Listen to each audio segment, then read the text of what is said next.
இந்த மாதத்தின் முதல் நாளிலே தேவனுடைய சமூகத்திலிருந்து இந்த நாளை நாம் ஆரம்பிப்பது அது சிறந்தது. அது நம்முடைய வாழ்க்கையில் முன்னேற்ற பாதையில் கொண்டு செல்லக்கூடிய ஒன்றாக இருக்கின்றது. சங்கீதம் 21:3 பிரகாரமாக உத்தம ஆசீர்வாதங்களோடு நீர் அவருக்கு எதிர்கொண்டு வந்து அவர் சிரசில் பொற்கிரீடம் தரிப்பிக்கிறீர். வேதம் சொல்லுகின்றது, உத்தம ஆசீர்வாதங்களோடு கர்த்தர் நமக்கு எதிர்கொண்டு வருகிறார் என்று சொல்லி. எப்படி சில விசேஷங்களெல்லாம் சீர்வரிசையெல்லாம் கொண்டுட்டு முன்னாடி வருவாங்க பாருங்கள். அது மாதிரி கர்த்தர் வந்து இந்த மாதத்தில் அவர் எதிர்கொண்டு வருகிறார். எதற்காக? உத்தம ஆசீர்வாதங்களோடு எதிர்கொண்டு வருகிறார். அவர் எடுத்துகிட்டு வர்றார். எல்லாவற்றையும் இந்த மாதத்தில் நமக்கு கொடுக்கும்படிக்கு தேவன் நமக்கு வந்திருக்கின்றார். உத்தம ஆசீர்வாதங்களோடு பரலோகமே நம்மை வரவேற்க ரெடியாக இருக்குது. எப்படி வந்து ஒரு ஃபங்க்ஷனுக்கு போகும்போது வரவேற்கிறதுக்கு முன்னாடிலாம் நிறைய பேர் இருக்கிறது போல் இந்த தேவன் கூட இந்த மாதத்தில் உத்தம ஆசீர்வாதங்களோடு தேவன் நம்மை வரவேற்க அவர் ஆயத்தம் உள்ளவராக இருக்கிறார். இந்த பூமியிலே நம்மை சிருஷ்டித்த போது கர்த்தர் எப்படி சிருஷ்டித்திருக்கிறார் என்றால் ஆசீர்வாதத்திற்கென்றே சிருஷ்டித்திருக்கிறார். நல்லா புரிஞ்சுக்கணும். நம்மளை வந்து வடிவமைத்தது என்று எதற்காக இந்த உலகத்தில் கொண்டு வந்தது, நம்மை வடிவமைத்தது, நம்மை உருவாக்கினது எல்லாமே ஒரு ஆசீர்வாதத்தோடு, ஆசீர்வாதத்திற்கென்றே தேவன் நம்மை வடிவமைத்திருக்கின்றார். அப்போ எப்படி ஒரு கார்லேயோ அல்லது ஒரு பைக்லேயோ ஒரு கார் ஒரு பெட்ரோலில் ஓடும்படி வடிவமைக்கப்பட்டிருக்குதுன்னு சொன்னால், இல்லை டீசல் விலை கொஞ்சம் கம்மியாக இருக்குது, அதனால் கொஞ்சம் ஒரு 10 ரூபா கம்மியாக இருக்குதுன்னு சொல்லி டீசலை ஊற்றணும்னா கார் ஓடாது, இன்ஜின் ஃபெயில் ஆகிடும், மேற்கொண்டு அது வேகத்தில் ரன் ஆகாது. ஏன் அப்படின்னா அந்த கார் பெட்ரோலுக்காக வடிவமைக்கப்பட்டிருக்கிறது. அதால் தான் அது இயங்க ஆரம்பிக்கும். அதில் கொண்டு போய் வேறு எதோ ஓட்ட முடியாது. அதே போல் தான் நாம் கூட ஆசீர்வாதத்திற்கென்று வடிவமைக்கப்பட்டிருக்கிறோம். நாம் வேறு எந்த ஒரு காரியத்தையும் ஏற்றுக்கொள்ளாது. ஒரு இன்ஜின், ஒரு காரோட இன்ஜின் எதற்காக வடிவமைக்கப்பட்டிருக்குதோ அதை தான் ஏற்றுக்கொள்ளும். அது வேறு எதுவும் ஏற்றுக்கொள்ளாது. அதே போல் தான் நம்மை கூட பார்த்திங்கன்னா அதே போல் உருவாக்கியிருக்கிறார். ஆகவே தான் நம்முடைய சரீரம், இந்த சரீரம் என்ன பண்ணுதுன்னா, ஏதாவது காய்ச்சல் வந்துச்சுன்னா அதை ஏற்றுக்கொள்ள மாட்டேன்னு. காய்ச்சல் வந்த உடனே நீங்கள் வரவேற்பு கொடுக்குறீங்களா, பரவாயில்ல நல்ல விலைக்குப்பா அந்த காய்ச்சல் வந்துச்சுன்னு சொல்கிறீங்களா? இந்த இருமல் வந்துச்சுன்னா பரவாயில்ல நல்ல விலைக்கு இருமல் வந்தப்பான்னு சொல்கிறீங்களா? யாருக்கும் பிடிக்கிறது கிடையாது. இந்த சரீரம் அது எதிர்க்குது பாருங்கள். இப்போ கூட சில பேர் இருமும்போது உங்களுக்கு பிடிக்கல, எதிர்க்குறீங்க, வேணான்னு சொல்கிறீங்க.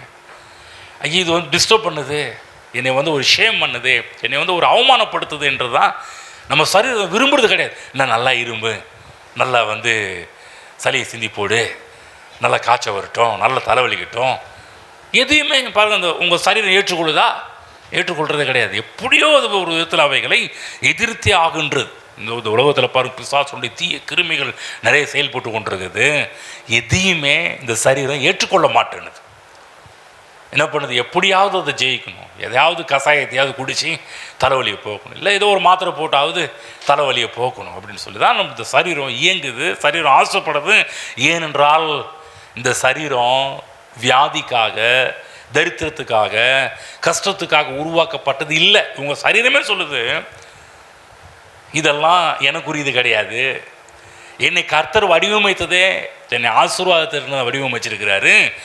ஆகவே தான் இந்த சரீரத்தில் வியாதி, தரித்திரம், பல்வேறு விதமான கோளாறுகள் வந்துச்சுன்னா இந்த சரீரம் ஏற்றுக்கொள்வது கிடையாது. அதை வெறுக்குது, அதை உதறி தள்ளுது, அதை வேண்டாம் என்று அவாய்ட் பண்ணுது. உங்கள் சரீரத்தை பார்த்தாலே புரிஞ்சுக்கணும், நன்மைகளை விரும்புகிறது. உங்கள் சரீரத்தை உங்களுக்கு தெரியாமலே உங்கள் சரீரம் நல்லது விரும்புது. உங்களுக்கு தெரியாமலே உங்கள் சரீரம் பார்த்திங்கன்னா இந்த பூமியிலே நல்வாழ்வை விரும்புகின்றதாக இருக்குது.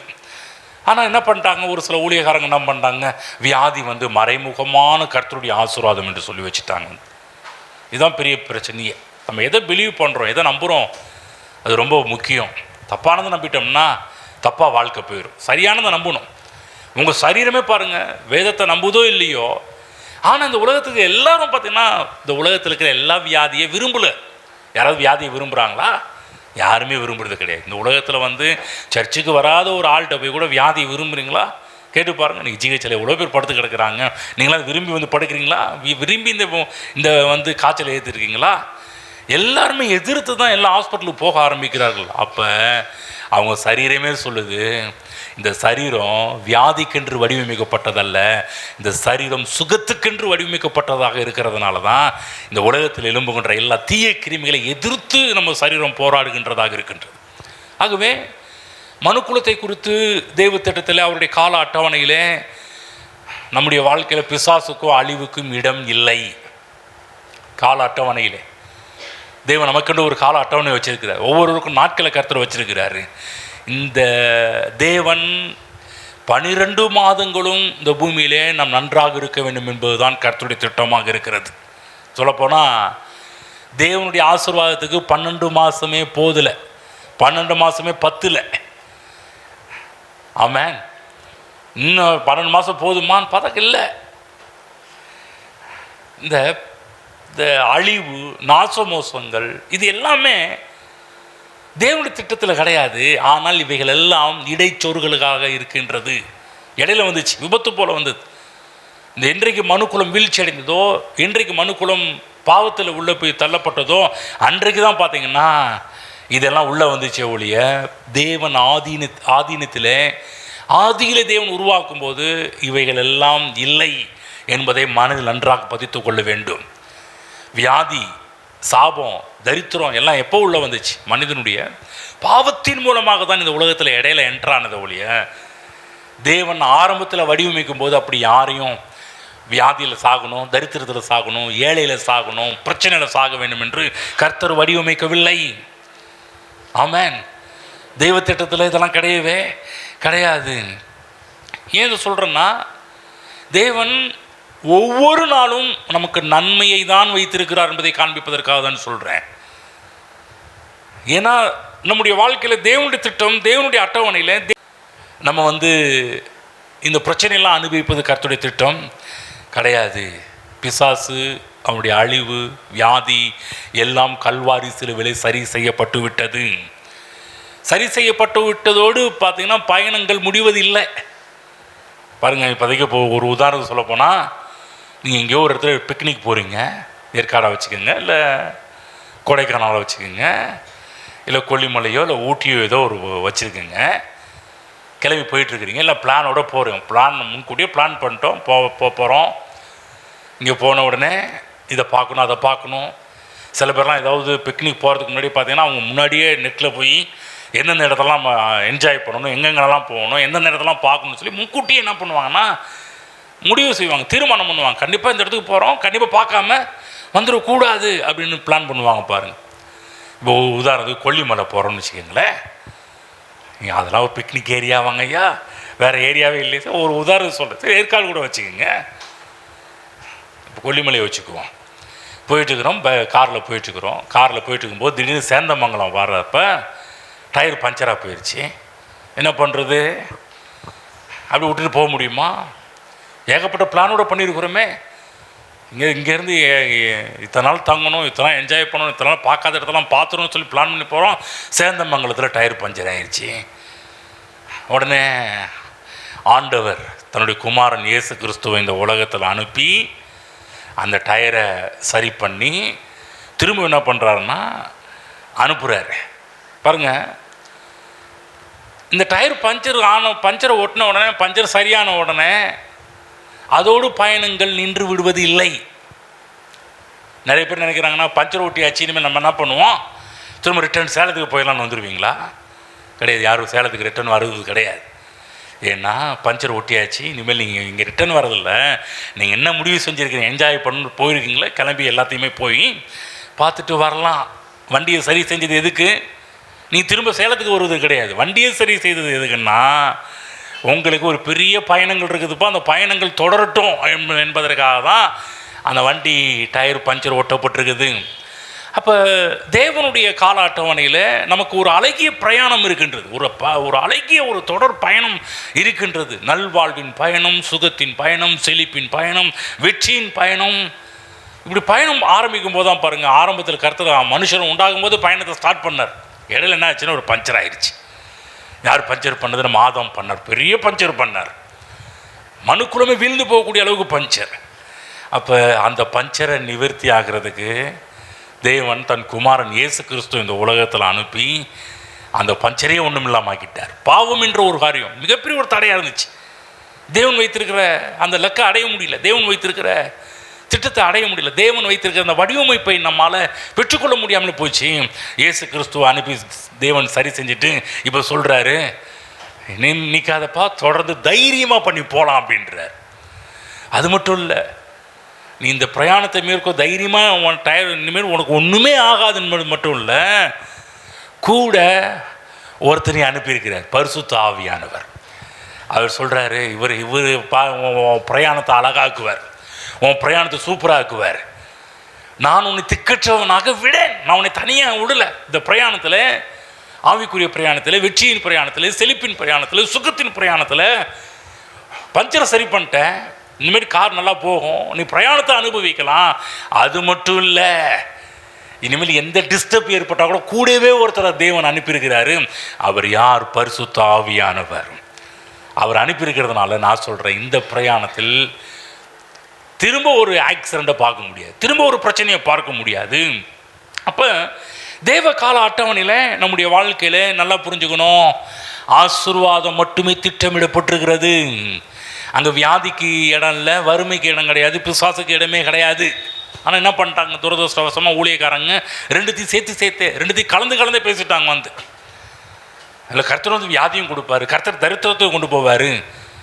வாழ்க்கைனால மேடு பள்ளம் இருக்க தானே செய்யும். நிறைய நேரத்தில் கல்யாண வீடுகளில் ஒரு பாட்டை பாடுவாங்க, பிரயாணத்தில் மேடு உண்டு பள்ளங்க. பிரயாணத்தை ஸ்டார்ட் பண்ணும்போது என்ன சொல்கிறாங்க, மேடு இருக்குங்க, பள்ளமும் இருக்குது. அப்போ நீங்கள் நினைக்கலாம், உண்மைதானுங்க. அதாவது அந்த பாட்டை நான் வரவேற்பு கொடுத்து நல்ல அருமையான ஒரு பாட்டு. அந்த பாட்டை குறை சொல்கிறதுக்காக வரல, என்ன சொல்கிறேன், வாழ்க்கையில் மேடு இருக்குது பள்ளங்க இருக்குது அப்படி கிடையாது. பிரயாணத்தில் வெற்றி உண்டு, மேன்மைகளும் உண்டு, பள்ளம் இல்லை. தேவன் எனக்கென்று வடிவமைத்தது மேடு இருக்கும் பள்ளமும் இருக்கும் அப்படி கிடையாது. உனக்காக வடிவமைக்கப்பட்ட பிரயாணம் சூப்பர் பிரயாணம், அழகான பிரயாணம். இது வந்து சுகம், வெற்றி, செழிப்பு, நிம்மதி, சமாதானம், இந்த பிரயாணத்தை தான் உனக்காக வச்சிருக்கிறேன்.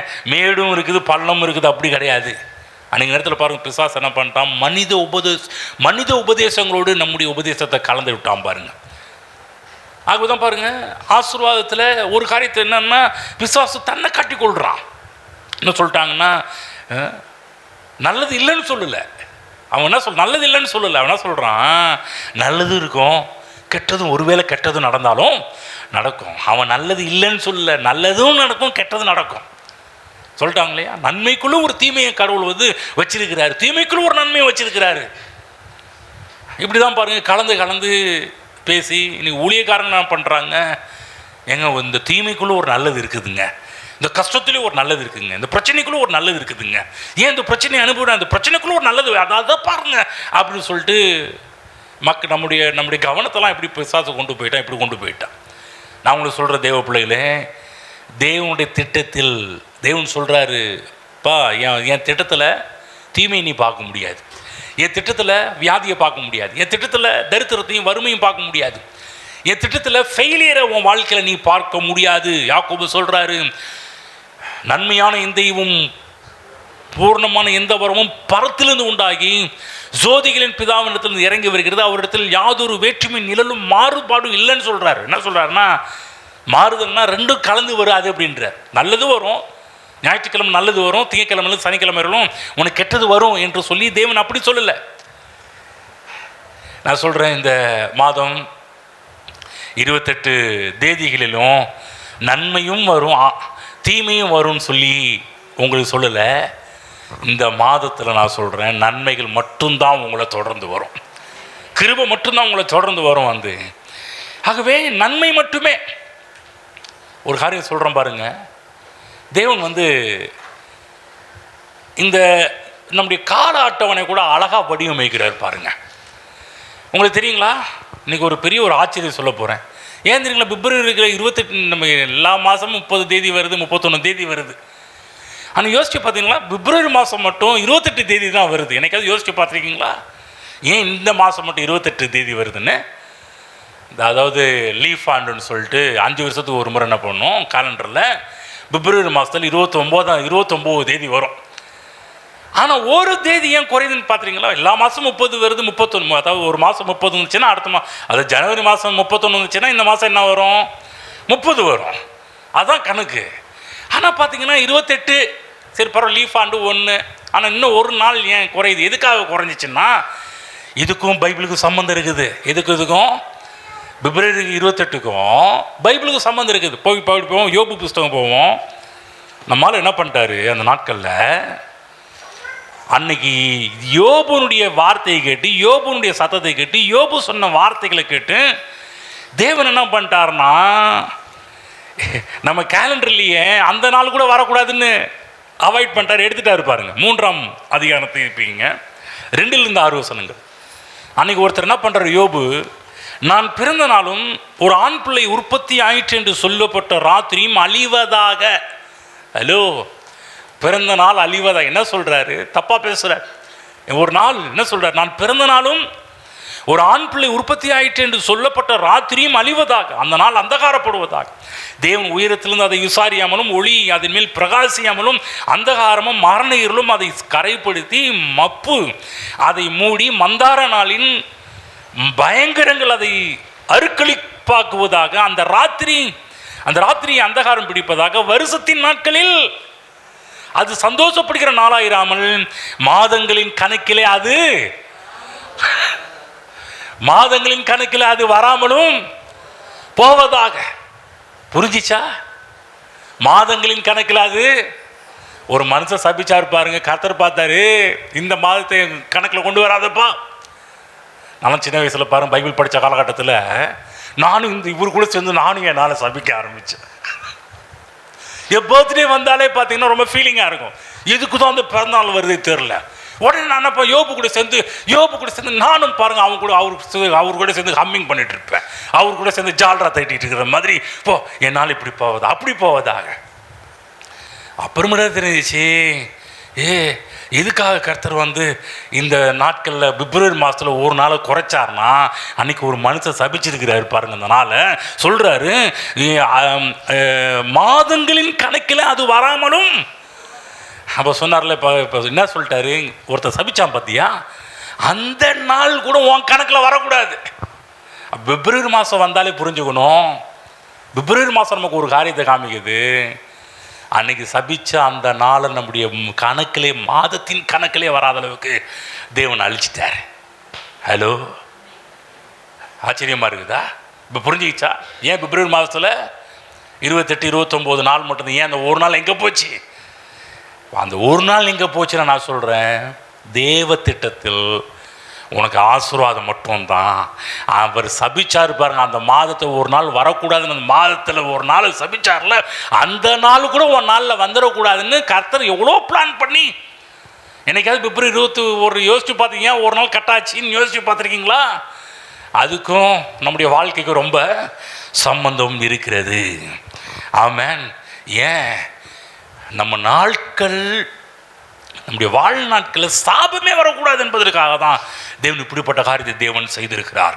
அப்போ என்ன சொல்கிறேன், 365 நாளுமே நான் சொல்கிறேன், அது நம்முடைய வாழ்க்கையில் சாபம் வரக்கூடாது என்பதற்காக தான் தேவன் நம்முடைய கால அட்டவணையவே, கேலண்டரையே தேவன் மாற்றிருக்கிறார். எவ்வளோ நல்லவர் பாருங்க தேவன். ஆமென். பாருங்க, ஒரு 100 சேர் போட்டிருக்கிறோன்னா தைரியமாக உட்காருங்கன்னா உட்காந்துருவீங்க. இப்போ நான் உங்களுக்கு சொல்கிறேன், 100 சேரில் ஒரு சேர் மட்டுமே உடஞ்சிருக்குதுன்ற, நீங்கள் எப்படி உட்காருவீங்க?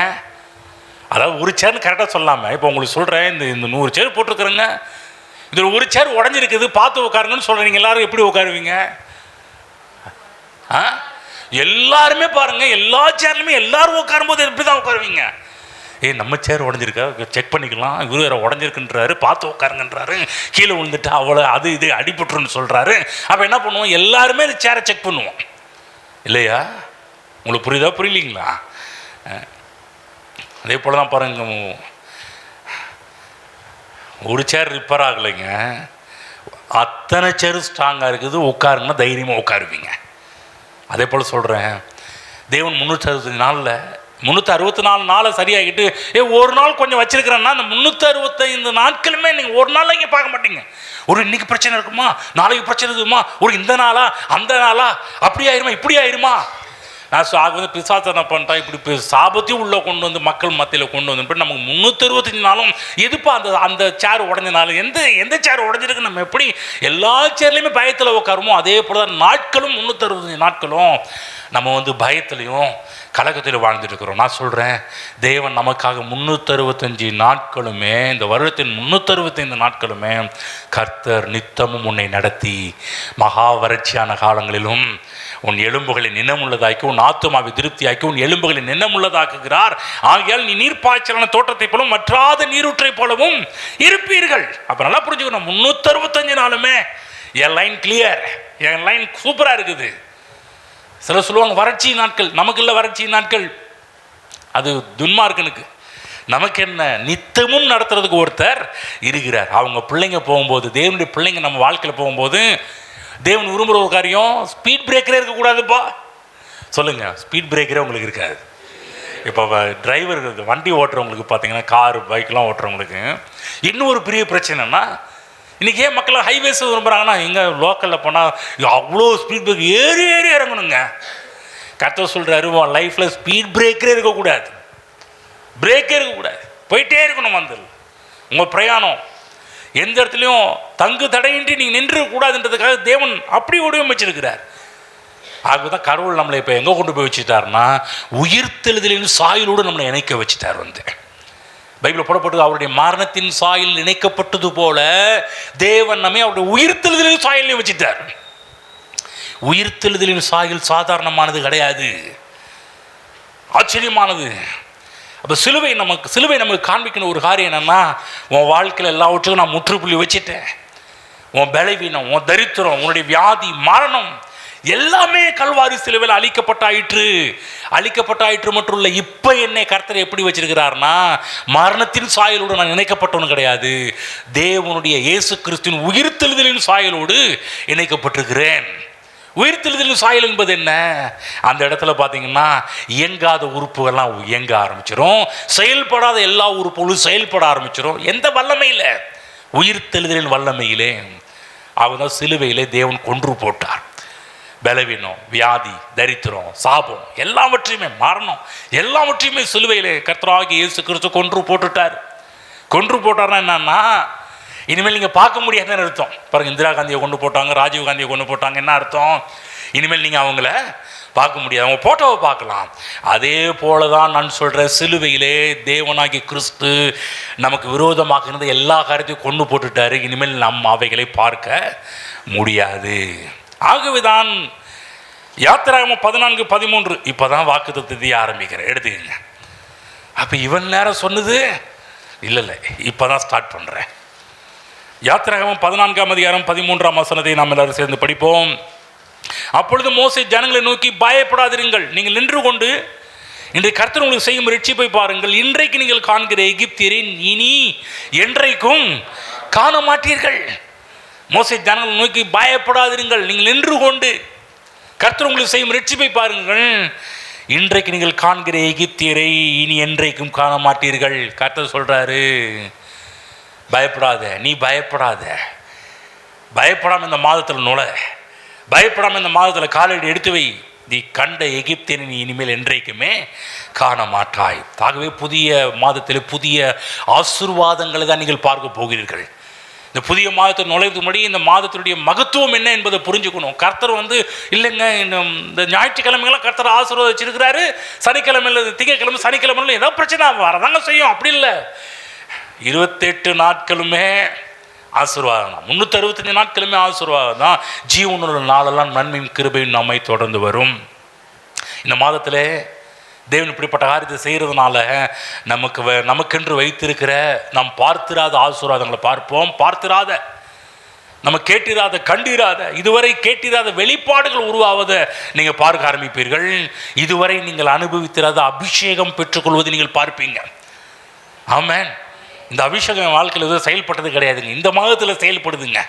இந்த வாரம் என் வாழ்க்கையில் செயல்பட்டது கிடையாது. இந்த மாதத்தில் இந்த வாரம் கிஃப்ட்டு ஆப்ரேட் ஆகுதுங்க. நான் சொல்கிறேன், உங்கள் லைஃப்பில் இதுவரை ஆப்ரேட் ஆகாத கிஃப்ட்டு வரங்கள் எல்லாம் இந்த மாதத்தில் உங்கள் லைஃப்பில் ஆப்ரேட் ஆகிறத நீங்கள் பார்ப்பீங்க. இதுவரை இல்லாத அளவுக்கு கடவுளுடைய வழி நடத்துதலை நாம் பார்க்க போகிறோம். காட் கைடன்ஸை பார்க்க போகிறோம். அற்புதமாக ஆச்சரியமாக கருத்து நடத்துறதை பார்ப்பீங்க. இதுவரை இல்லாத மாதமாக இந்த மாதம் இருக்க போகுது. இணையற்ற ஒரு மாதமாக தேவன் இந்த மாதத்தை உங்களுக்காக கர்த்தர் வடிவமைத்திருக்கிறார். உங்களையும் உங்கள் பிள்ளைகளையும் உங்கள் குடும்பங்களையும் இந்த சபையையும் இந்த ஊழியத்தோடு இணைப்பட்டிருக்கிற ஒவ்வொருவரையும் தேவன் நடத்துகின்ற விதங்கள் ஆச்சரியமானதாக இருக்க போகின்றது. ஆமென். ஆகுதான் இந்த மாதம் உங்களை வரவேற்கும் போது உத்தம ஆசீர்வாதங்களும் உங்களுக்கு எதிர்கொண்டு வரார். ஆமென்.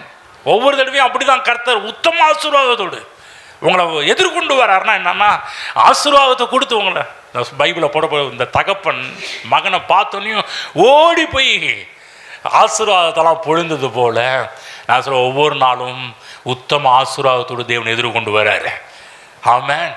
இந்த வசனத்தை பார்க்கணும். ஒவ்வொரு நாளும் காலை எழுந்திருக்கும் போது தேவன் உத்தம ஆசீர்வாதங்களோடு எனக்காக வெயிட் பண்ணுறாரு. முழு பரலோகமுமே நம்மளை வரவேற்க ரெடியாக இருக்கின்றது.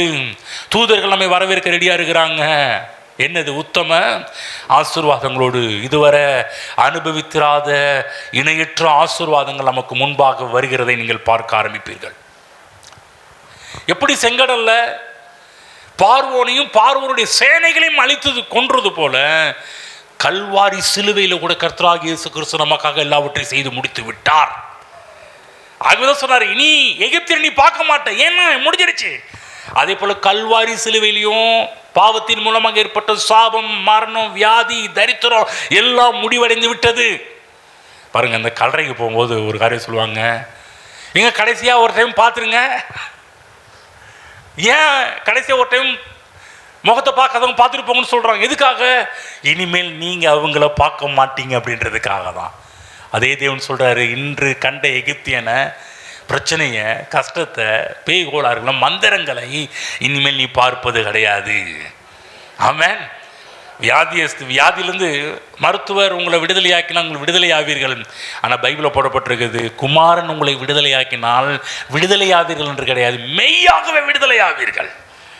ஆமென். சொல்லுங்க, மெய்யாகவே. ஆகுது தீமை யோசிக்காத இருதயம் உண்டாவதாக. பாருங்க, இது நம்ம சர்ச்சில் நிறைய பேர் இருக்கும்போது இல்லைன்னா வச்சுங்களேன், இன்னொரு உதாரணம் சொல்லணும் பாருங்களேன். இங்கேருந்து இந்த ஆட்டோவில் போகிறப்போது, காரில் ஆட்டோவில் போகும்போதெல்லாம் நிறைய பேர் ஏற்றிக்கிட்டோம், ஏற்கனவே ஃபுல்லாக இருக்குது.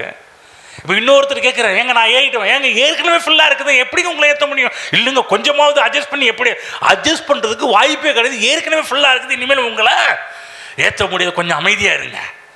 சில இடத்துல பாருங்கள், எங்கேயா போகும்போது சில பேரை சொல்லுவோம், இல்லைங்க ஃபுல்லாக இருக்குதுங்க, கும்பலாக இருக்குதுங்க, ஏற்ற முடியாதுங்க அப்படின்னு சொல்கிறது போல தான் பாருங்க. அதே போல தான் நான் உங்களுக்கு சொல்கிறேன், தேவன் இந்த ஆண்டை சிருஷ்டிக்கும் போது 365 நாட்களும் 659 ஆசீர்வாதத்தை உள்ளே வச்சு கர்த்தர் அனுப்பியிருக்கிறார். நான் கொஞ்சமாக சொல்லிட்டேன், இன்னும் நிறைய வச்சு அனுப்பிட்டார். இப்போ பிசாசு வெளியே நின்று, ஏங்க இந்த காரில் கொஞ்சம் வியாதி ஏற்றிக்கங்க, ஏங்க இந்த காரில் கொஞ்சம் தரித்திரத்தை ஏற்றிக்கங்க, ஏங்க இந்த காரில் பற்றாக்குறை ஏற்றிக்கங்க, ஏங்க இந்த காரில் ஏற்கனவே இங்கே ஃபுல்லாக இருக்குது. என்ன ஃபுல்லாக இருக்குது? காரில் ஆசீர்வாதம் ஃபுல்லாக இருக்குது. 365 நாட்களும் 365 ஆசீர்வாதம் கிடையாது. பைபிளை எடுத்து பார்த்தீங்கன்னா ஏராளமான ஆசீர்வாதம் ஏற்கனவே காரில் ஃபுல்லாக இருக்குது. இல்லை நிப்பாட்டு, இந்த நாங்கள் போகிற பிரயாணங்களில் எல்லாம் ஃபுல்லாக இருக்குது. என்ன ஃபுல்லாக இருக்குது? 365 நாட்களும் தேவன் ஆசீர்வாதத்தை அளந்து வைக்கல, அளவில்லாமல் வைத்திருக்கிறார். ஆகவே நம்ம சொல்லணும், இங்கே பாரு, இந்த பேர் அப்படியே பற்றாக்குறையை நீ அப்படியே போயிரு, வியாதியே அப்படியே போயிரு, ஏற்கனவே ஃபுல்லாக இருக்குது. சொல்லுங்கள், 365 நாளுமே நன்மையும் கிருபையும் என்னை தொடர்ந்து வரும். ஆமென். சொல்கிறது புரியுதுங்களா? ஆகவே தான் இனிமேல் மாதத்தில் ஒரு நாள் வாக்குத்தத்த ஆராதனை கிடையாது. என்னங்க, டெய்லி வச்சா கூட பரவாயில்ல, டெய்லி இல்லை, டெய்லி வச்சாலும் காலையில் ஒரு வாக்குத்தத்த ஆராதனை, மதியம் ஒரு வாக்குத்தத்த ஆராதனை, சாயங்காலம் இரவில் கூட வாக்குத்தத்த ஆராதனை வைக்கலாம். பாருங்கள், இன்றைக்கி சில ஸ்கூல்லலாம் பார்த்தீங்கன்னா போர்ஷன் முடியலன்னா என்ன பண்ணுவாங்க? ஸ்பெஷல் கிளாஸ் வைப்பாங்க. போர்ஷன் நான் சொல்கிறேன், உங்கள் போர்ஷன் முடிஞ்சிருச்சா, வேதத்தெல்லாம் கற்றுக்கிட்டீங்களா, அப்போ என்ன பண்ணணும்? உங்களுக்கு ஸ்பெஷல் கிளாஸ்லாம் வைக்கணும் இனிமேல். ஆமென். இடையில ஒரு நாள் வச்சோம், ஸ்பெஷல் கிளாஸ் வச்சோம். ஆகவே ஸ்பெஷல் கிளாஸ் வச்சா ரொம்ப நல்லா தெரிஞ்சுங்க, இதுவரை நடத்தாத பாடங்கள் அந்த இடத்துல நடத்தப்படும். ஆகவேதான் பாருங்கள், எல்லா ஆசீர்வாதங்களும் இந்த பூமியில் நீங்கள் அனுபவிப்பீர்கள். பாருங்கள், இந்த யாத்திரை 14ஆம் அதிகாரத்தில் 10ஆம் வசனத்தில் படிக்கிறோம் பாருங்கள். இதில் 3 மனநிலையை பார்க்க போகணும். முதலாவது இஸ்ரவேலருடைய மனநிலை, 2வது மோசையின் மனநிலை, 3வது கர்த்தருடைய மனநிலை என்ன என்பதை பற்றி பார்க்க போகிறோம். முதலாவது இஸ்ரவேலருடைய மனநிலை எப்படிப்பட்டதாக இருந்துச்சு? 10 பார்வோன் சமீபத்து வருகிற போது இஸ்ரவேல் புத்திரர் தங்கள் கண்களை ஏறெடுத்து பார்த்து எகிப்தியர் தங்களுக்கு பின்னே வருகிறதை கண்டு மிகவும் பயந்தார்கள். அப்பொழுது இஸ்ரவேல் புத்திரர் கர்த்தரை நோக்கி கூப்பிட்டார்கள். எப்படி பயந்தாங்களாம்? இஸ்ரவேலுடைய மனநிலை என்ன? மிகவும் பயந்தார்கள், கர்த்தரை நோக்கி கூப்பிட்டார்கள். 11 அன்றியும் அவர்கள் மோசையை நோக்கி, எகிப்திலே பிரேத குழிகள் இல்லை என்றா வனாந்தரத்தில் சாகும்படிக்கு எங்களை கொண்டு வந்தீர்? நீர் எங்களை எகிப்திலிருந்து புறப்பட பண்ணினதுனால் எங்களுக்கு இப்படி செய்கிறது என்ன? நாங்கள் எகிப்தில் இருக்கும்போது நாங்கள் எகிப்திற்கு வேலை செய்ய எங்களை சும்மா விட்டுவிடும் என்று சொன்னோம் அல்லவா? நாங்கள் வனாந்தரத்தில் சாகிறதை பார்க்கலாம், எகிப்திற்கு வேலை செய்கிறது எங்களுக்கு நலமாக இருக்குமே என்றார்கள். இந்த படுபாவிங்க பாருங்க, திரும்ப திரும்ப திரும்ப எகிப்துக்கு போயிட்டு இருக்கிறானுங்க. பழைய வாழ்க்கை, பழைய எண்ணங்கள், அதுக்கே போயிட்டு இருக்கிறாங்க. பயப்படுறாங்க, ஜெபம் பண்ணுறாங்க, முறுமுறுக்கிறாங்க. ஹலோ, நிறைய இடத்துல கிறிஸ்தவங்க ஆண்டவருக்குள்ள வந்த பிற்பாடு பயப்படுறோம், முறுமுறுக்கும், ஜெபம் பண்ணுறோம், திரும்ப முறுமுறுத்துடுறோம். அன்றைய இடத்துல பாருங்க, நிறைய பேர் பிள்ளைகளுக்காக ஜெபம் பண்ணும்போது பயத்தில் ஜெபம் பண்ணும். ஆண்டவரே, அங்கே வந்தது போல என் பிள்ளைக்கு வந்துடக்கூடாது. பயத்தில் பண்ணாதீங்க. அப்போ நீ கேட்கலாம், எங்கள் பயப்படும் போது ஜெபம் பண்ணக்கூடாதுன்னு சொல்கிறீங்களா? அப்படி சொல்லலை. பயப்படுறீங்களா? ஜெபம் பண்ணுங்க, தப்பே கிடையாது. ஆனால் நம்ம என்ன சொல்கிறோம்? பயப்படாமல் ஜெபம் பண்ணுங்கன்றோம். ஆமாம், சொல்லுங்க பக்கத்தில், பயப்படாமல் ஜெபம் பண்ணுங்க. நிறைய பேர் ஜெபம் பயத்தில் தான், பயந்துக்கிட்டு தான், இப்படி ஆயிருமோ, அப்படி ஆயிருமோ, அதாயிருமோ, இதாயிருமோ. பயப்படாமல் ஜெபம் பண்ணுங்க. இப்போ மோசேயுடைய மனநிலை பாருங்க, 14:13. அப்பொழுது மோசே ஜனங்களை நோக்கி, பயப்படாதிருங்கள், நீங்கள் நின்று கொண்டு இன்றைய கர்த்தர் உங்களுக்கு செய்யும் ரட்சிப்பை பாருங்கள். இன்றைக்கு நீங்கள் காண்கிற எகிப்தியரின் என்றைக்கும். இஸ்ரவேலுடைய மனநிலை என்ன? பயந்தாங்க, ஜெபிச்சாங்க, திரும்ப முறுமுறுக்க ஆரம்பிச்சாங்க. அப்படி இருக்கக்கூடாது. மோசே என்ன சொல்றாரு? நீங்க நின்று கொண்டு, நீங்க நின்று கொண்டு. மோசே சொல்ற, அப்படி நில்லுப்பா, அங்கே நில்லு அப்படின்றார். இப்ப ஆண்டவர் என்ன சொல்றார்? கர்த்தருடைய மனநிலை என்ன அப்படின்னு போகும்போது படிக்கிறோம் பாரு, 14 கர்த்தர் உங்களுக்கு யுத்தம் பண்ணுவார், நீங்கள் சும்மா இருப்பீர்கள் என்றால், அப்பொழுது கர்த்தர் மோசையை நோக்கி, நீ என்னிடத்தில் முறையிடுகிறது என்ன? புறப்பட்டு போங்கள். சொல்லுங்க, புறப்பட்டு போங்க. கவனிங்க, இஸ்ரவேலர்கள் அங்கேயே நான் மண்ணில் அங்கேயே ஒட்டிட்டு அங்கேயே இருக்குது. நம்ம ஆளுறப்ப நில்லுன்றாரு. நம்ம ஆண்டவர் இறங்கி என்ன சொல்றாரு? நீ என்ன பண்ணு? புறப்பட்டு போங்க, கிளம்பு, தொடர்ந்து போ. சொல்ல, தொடர்ந்து போங்க, சுதந்திரியுங்கள், நிற்காதீங்க. நம்மால் நில்லுன்னாரு. கர்த்தரை நிற்காத, கிளம்பு. நம்ம இந்த பாருங்க, இப்படி நடந்துச்சு, அப்படி நினச்சி, அதாச்சு இதாச்சு, அதை நினச்சி அங்கே நின்றுறோம். கர்த்தர் சொல்ல, நிற்காத, தொடர்ந்து போ. ஆமென். கவனிச்சிங்களா? கடல் என்று பேசாத, மிதிச்சு போ, ஏறிப்போ. ஆக தேவன் நம்மளை ஒரு காக்காவை போல உருவாக்கல, கழுகை போல உருவாக்கி இருக்கிறார். சொல்லுங்க, நாங்கள் காகம் அல்ல, கழுகு. ஏன் கழுகு சொல்கிறேன்? ஏன் கழுகை பற்றி தேவன் வேதத்தில் இப்படிலாம் சொல்கிறாருன்னா, இன்னும் இந்த பறவை ஆராய்ச்சியாளர்கள் ஒரு காரியம் சொல்கிறாங்க. என்ன சொல்கிறாங்கன்னா, மழை பெய்யும் போது எல்லா பறவையும் நனையுமா, ஆனால் கழுகு மட்டும் நனையாதான். என்ன சொல்றாங்க? எல்லா பறவைகளும் மேகத்துக்கு கீழே பறக்க நனையும், ஆனா இந்த கழுகு மேகத்துக்கு மேல பறக்கிறதுனால அது நனையாதுன்றாங்க. ஆகவே என்ன சொல்றாருன்னா, நீங்கள் கழுகு அப்படின்ற, ஏன்னா இந்த இயற்கை உங்களை ஒன்றும் செய்யாது, இந்த சீற்றங்கள் ஒன்றும் செய்யாது, இந்த உலகத்தில் வரக்கூடிய அசம்பாவிதங்கள் ஒன்றும் பண்ணாது. எல்லாருக்கும் நானும் எல்லாரும் ஒரு, ஏன்னா இல்லை மேகத்துக்கு கீழே வாழுது, ஆனால் கழுகு மேகத்துக்கு மேலே வாழுது. ஆகதான் நீங்கள் கழுகுகளை போல இருக்கிறீர்கள். பிற்போக்கா தெரியும் போது போய்கிட்டே இருங்க, பறந்துக்கிட்டே இருங்க. நான் உங்களுக்கு சொல்கிறேன், நீங்கள் அவைகளை பார்க்க மாட்டீர்கள். இன்றைக்கு கண்ட எகிப்தியர்கள் என்றைக்கும் நீங்கள் காண மாட்டீர்கள். அதான் ஒருத்தர் சொல்லும்போது சொல்கிறாரு, ஏயா புழுவை கொள்றதுக்கு புல்டோசர் எதுக்கு அப்படின்னாரு. நிறைய பேர் ஜேசிபி இயந்திரத்தை எதுக்கு புழுவை கொள்றேன்? என்ன பாருங்க, நம்முடைய வாழ்க்கையில் கூட நினச்சிட்டு இருக்கிறோம். நான் சொல்கிற, தேவன் ஒரு காரியத்தை சொல்லிட்டா சொன்னது நடந்ததா நீங்க பார்க்க வேண்டிய அவசியம் கிடையாது, அது நடந்துதான் ஆகணும். தேவன் சொல்லிட்டாரு, நிச்சயம் அவைகள் நடக்கும். நீங்க பார்க்க டெஸ்ட் பண்ண வேண்டிய, தேவனுடைய வாக்குறது ஒரு காரியம் சொல்லி வச்சு டெஸ்ட் பண்ண வேண்டிய அவசியமே கிடையாது, அது நடந்து முடிந்து விட்டது. ஆமென். நான் சொல்றேன், உங்க வாழ்க்கையில கர்த்தர் ஆசீர்வாதத்தை மட்டும்தான் வச்சிருக்கிறாரு. சில படத்துல வில்லன் செத்துட்டாலே முடிஞ்சிடும், படமே முடிஞ்சிடும். ஆனால் நம்ம ஆண்டவர் வில்லன் பிசாசு செத்துட்டான், பிசாசு ஒன்றும் இல்லாமல் பிற்பாடு படம் முடியல, சுபம்னு முடிச்சிடுவான். இல்லை, இனிமேல் தான் ஆரம்பம், இனிமேல் தான் பிரயாணம் ஸ்டார்ட் ஆகுது. நான் சொல்ல, உங்களை ஆவிக்குரிய பிரயாணம் இதோடு நின்று விடுவது கிடையாது, ஏதோ ஒரு சில காரியத்தை பெற்றுக்கொண்டு நின்று விடுவது கிடையாது.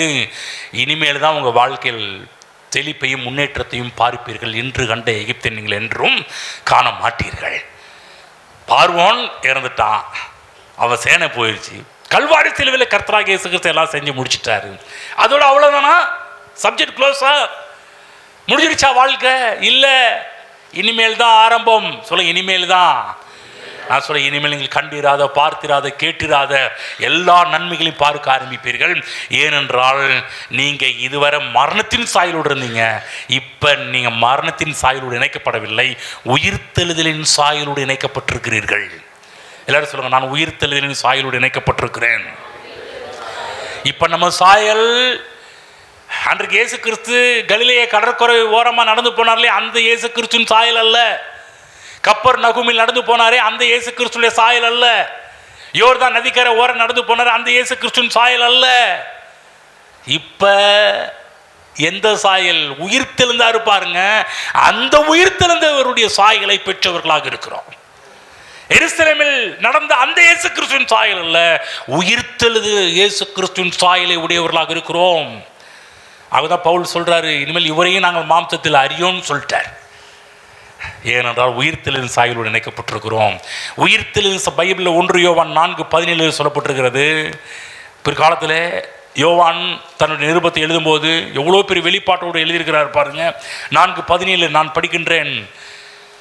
நியாய தீர்ப்பு நாளிலே நமக்கு இருக்கிறாரா, யோர்தானில் வாழ்ந்த இயேசுவாக இருக்கிறாரா?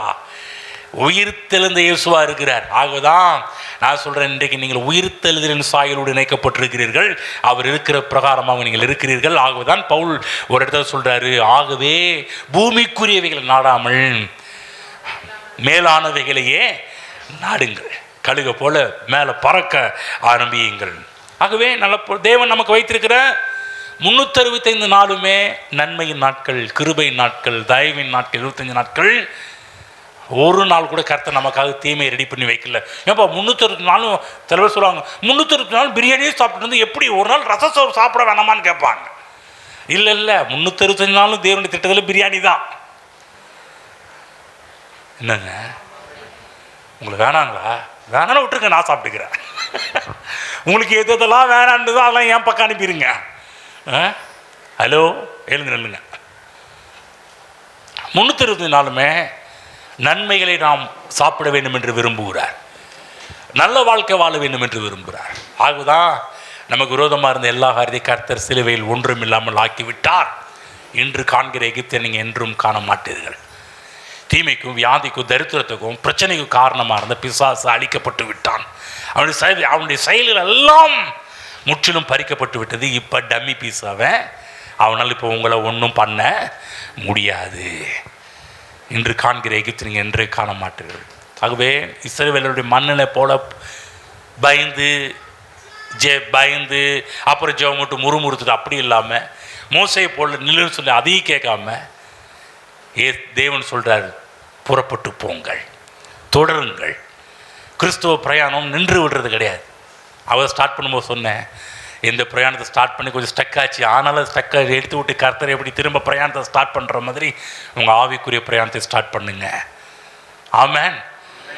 ஏன் கர்த்தர் 28 நாளை கொண்டு வந்தாருன்னு புரிஞ்சுக்கிட்டீங்களா?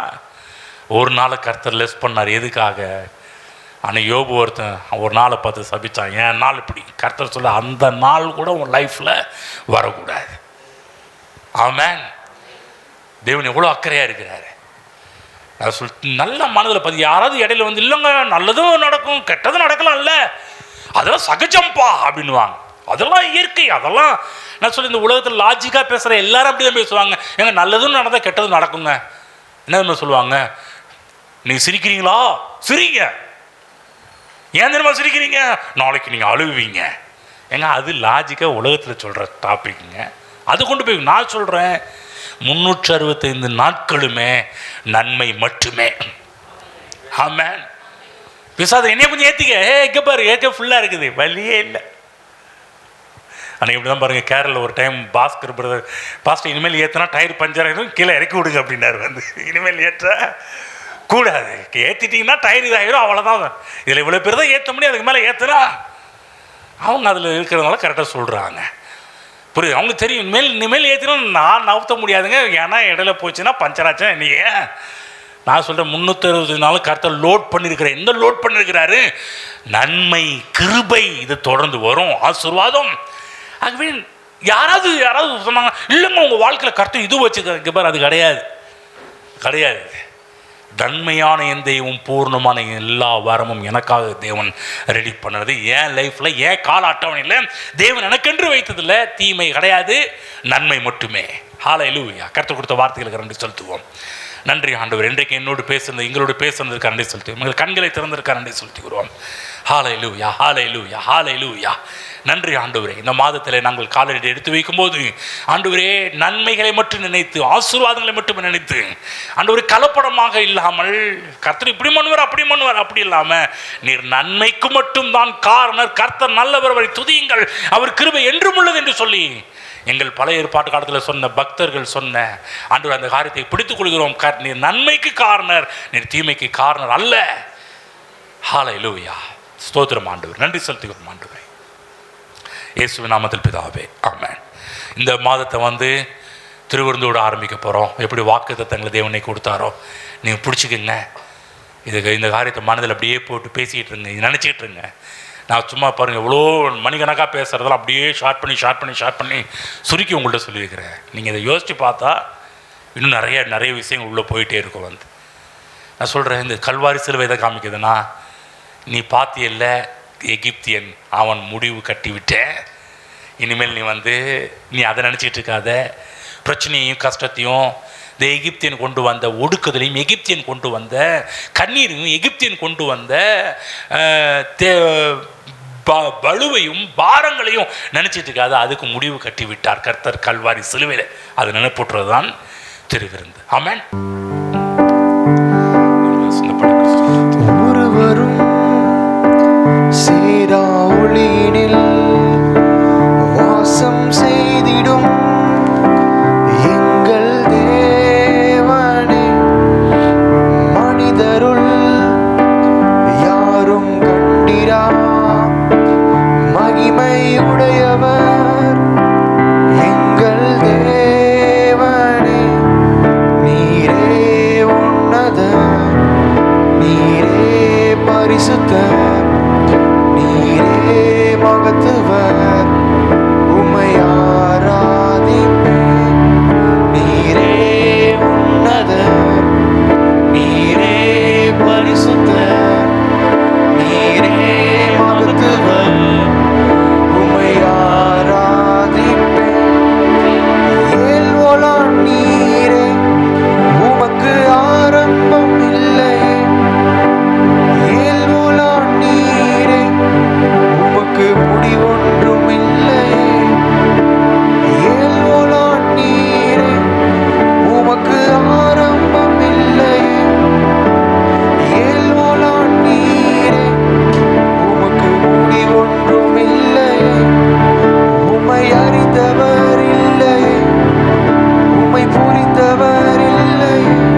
பிதாவாகிய எங்கள் ஆண்டவரே, விலையேற பெற்ற திருவிருந்தில் நாங்கள் கலந்து கொள்ள எங்களுக்காக செய்து முடித்த காரியத்தை உம்முடைய சரீரம் இரத்தத்தின் மூலமாக நாங்கள் காண கர்த்தர் கொடுத்த பாக்கியத்துக்கு நன்றி செலுத்துகிறோம் ஆண்டவரே. இன்று கண்ட எகிப்தினை நீ என்றைக்குமே காண மாட்டாய் என்று சொன்னீரே. எவ்வளவு விலையேற பெற்ற வாக்கு தத்துவத்தை எங்களுக்கு கர்த்தர் கொடுத்திருக்கிறீரே. மோசே என்ற ஒரு ஊழியக்காரன் மூலமாக இந்த வார்த்தையை எங்களுக்கு உரைத்தீரதற்காக உமக்கு நன்றி செலுத்துகிறோம் ஆண்டவரே. இதை பிடித்துக் கொள்கிறோம்.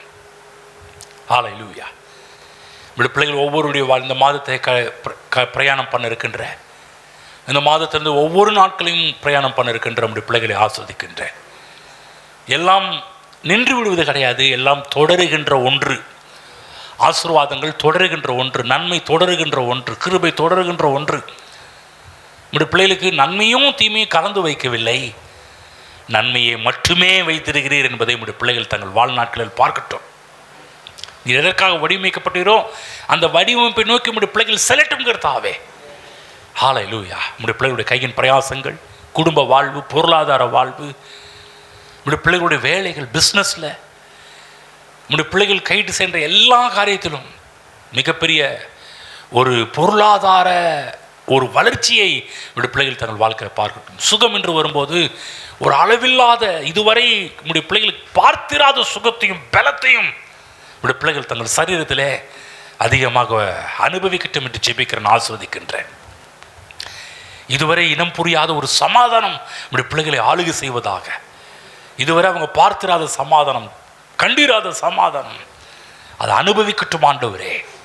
சமாதான வாழ்வை நம்முடைய பிள்ளைகள், இளைப்பாறுதலின் வாழ்வை தங்களுடைய பிள்ளைகள் ஒவ்வொரு நாளும் பார்க்கட்டும். பிள்ளைகளுடைய வாழ்விலும் அன்று குடும்ப உறவுகளுடைய வாழ்விலும் மிகப்பெரிய ஒரு மாற்றத்தை நம்முடைய பிள்ளைகள் தங்கள் வாழ்க்கையில் பார்க்கட்டும் என்று நம்முடைய பிள்ளைகளை ஆசீர்வதிக்கிறேன். தொடர்ந்து நன்மைகளை மட்டுமே நம்முடைய பிள்ளைகள் பார்க்கட்டும் என்று ஆசீர்வதிக்கிறேன். இயேசு கிறிஸ்துவின் நாமத்தில் பிதாவே, ஆமென்.